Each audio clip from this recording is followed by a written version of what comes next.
Hello everyone, this is Phantom Rider here, and today I have yet another Teenage Mutant Ninja Turtles X-Rater story. It's been quite a while since I've done a Teenage Mutant Ninja Turtles X-Rater story, and I've been really wanting to do one again and everything because I have so much fun writing these.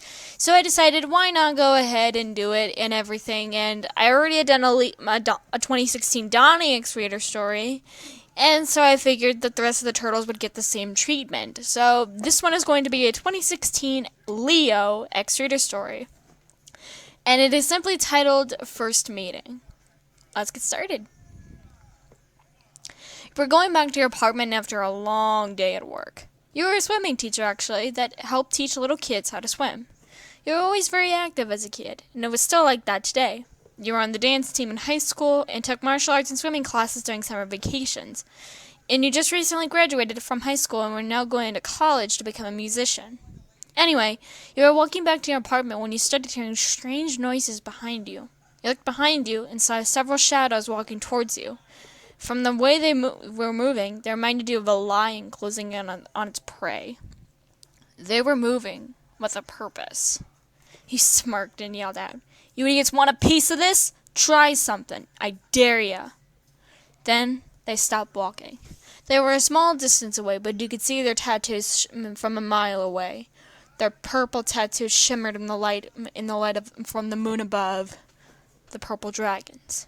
You never really had an encounter with them, but you knew more than enough that they were nothing more than crooks. The apparent leader stepped forward and grabbed a crowbar from his back. "Come on, sweetie. Give us your purse, and we'll leave you be." You laughed. "Like I'd believe that.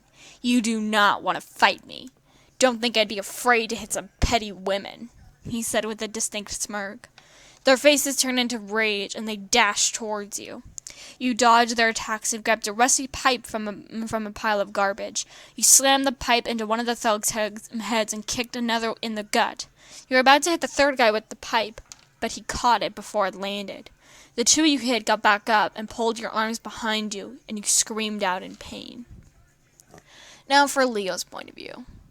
I went out on patrol on my own since Mikey was sick, and Donnie had to take care of him, while Ralph was busy pouting about our fight today. I hopped from roof to roof when I suddenly heard a woman scream. I already had a gut feeling about who was out and about. I hurried over to the scream and looked down. A girl around my age was being pulled between the purple dragons. "Come on, girlie, give us your money and we'll let you go," Hun said.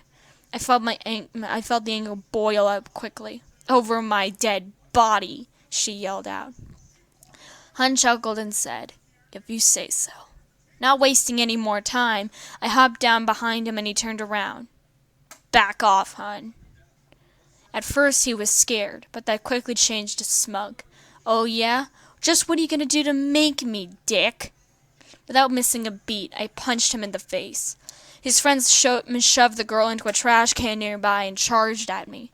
I landed a few blows to Hun and one of his goons, when the girl grabbed a pipe and slammed it into the third guy's leg. He screamed out, and she charged towards the other two. Once we beat them down, they ran away and down the street. I looked at the girl, knowing she was going to scream, knowing she was going to call me a freak. But instead, she smiled and held her hand out to me. "Thanks for the assist. You saved my ass back there." I looked down at her small and petite hand. I hesitated a little, but shook her hand lightly. "It's no problem, ma'am. It's what we do." "We? Are you telling me there's more of you?" she said with a light laugh. I felt my cheeks flush a little when I heard her laugh. It sounded so beautiful. I smiled and chuckled a little. "Yes. Are you heard it all?" "Nah, it's nothing. It's nothing I couldn't handle." "Where'd you learn ninjutsu?" I was a tiny bit surprised that she knew I was a ninja. Most call it karate, even when it's not.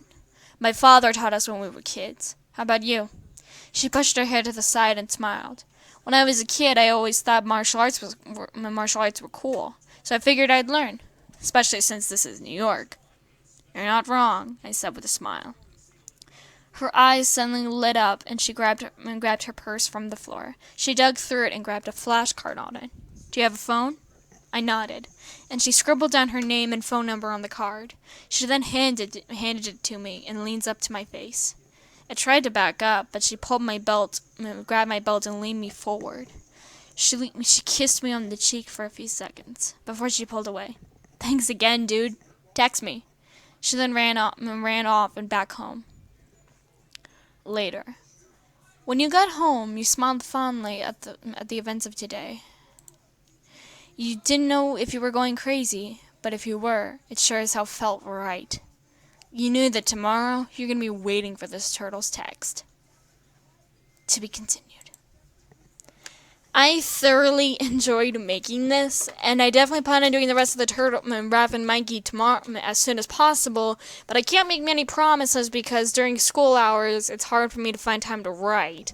But I am working on a second Leo X-Rated story, and I'm not going to be telling you guys what the story's about, but let's just say it's something to do with sweet. Something sweet. That's your clue. Think you could figure it out? Anyway, guys, I'll be seeing you all very soon. This is Phantom Writer, and I'll be seeing you all very soon. Bye-bye.